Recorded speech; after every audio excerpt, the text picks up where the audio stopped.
আজ থেকে কয়েক বছর আগের ঘটনা। তখন শীতকাল। আমার বাবা অটো ড্রাইভার। বাবা সারাদিন ভোর কাজ করে রাত 11টার সময় বাড়ি ফিরছিল। হঠাৎ বাড়ি ফেরার সময় বাবা লক্ষ্য করে বেশ কিছুটা দূরে একটা মহিলা লিফট চাইছে। বাবা কিছুটা দোনোমনো করছিল, এত রাতে একটা মহিলা হয়তো কোনো বিপদে পড়েছে। আবার এটাও মনে হচ্ছিল যদি অটোটা থামিয়ে ডাকাতি করে। অনেক ভাবনা চিন্তা করার পর বাবা অটোটা ওই মহিলাটার সামনে থামালো। মহিলাটিকে দেখে স্বাভাবিকই লাগছিল, কিন্তু তাও বাবার মনের মধ্যে কেমন একটা খটকা লাগছিল। বাবা ওই মহিলাটিকে জিজ্ঞাসা করে, কোথাও যাবেন ম্যাডাম? এটা জিজ্ঞাসা করার পর ওই মহিলাটি কোনো উত্তর না দিয়েই অটোতে উঠে যায়। বাবা একটু বিরক্ত হয়, তারপর অটোটা চালাতে শুরু করে। বেশ অনেকটা রাস্তা যাওয়ার পর বাবা আবার জিজ্ঞাসা করে, আপনি কোথায় যাবেন বলুন তো? তখন ওই মহিলাটি একটু নাক টেনে কেমন একটা করলো। তারপর একটু সময় পরে বলল, সামনের বাঁদিকে রাস্তাটা ধরুন। বাবা ওটা শুনে হঠাৎ করে গাড়িটা থামিয়ে দিল। থামিয়ে দিয়ে বলল, ওই রাস্তা কেন?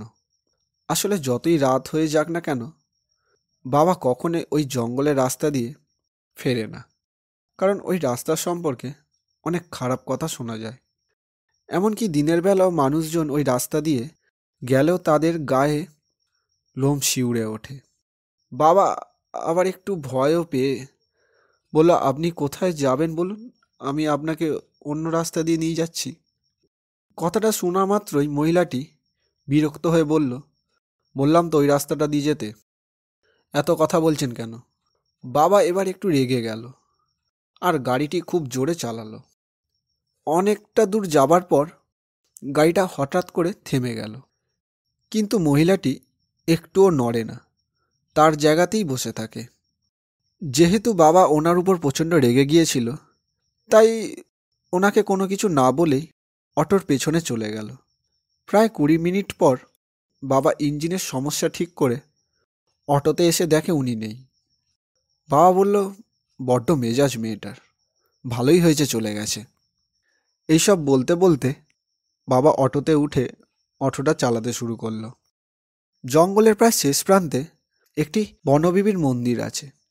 ওটার কাছে আসতেই বাবা পেছন থেকে একটা গুগুনির শব্দ শুনতে পায়। বাবা তখন লুকিং গ্লাসের দিকে তাকাতেই দেখে তখন ওই মহিলাটি যেখানে বসছিল ঠিক সেখানে অন্য একটি মহিলা একটা লাল পাড় শাড়ি পরে বসে আছে। বাবা পেছন ঘুরে দেখে সেই মহিলার মুখ থেকে রক্ত মাখা দাঁতগুলো বাইরে বেরিয়ে আছে আর চোখগুলো জল জল করছে। আর সব থেকে ভয়ঙ্কর ব্যাপার, বাবা যখন একটু নিচের দিকে দেখল তখন দেখল ওনার শুধু বডিটুকুই আছে, কোমরে নিচের কোনো অংশই নেই।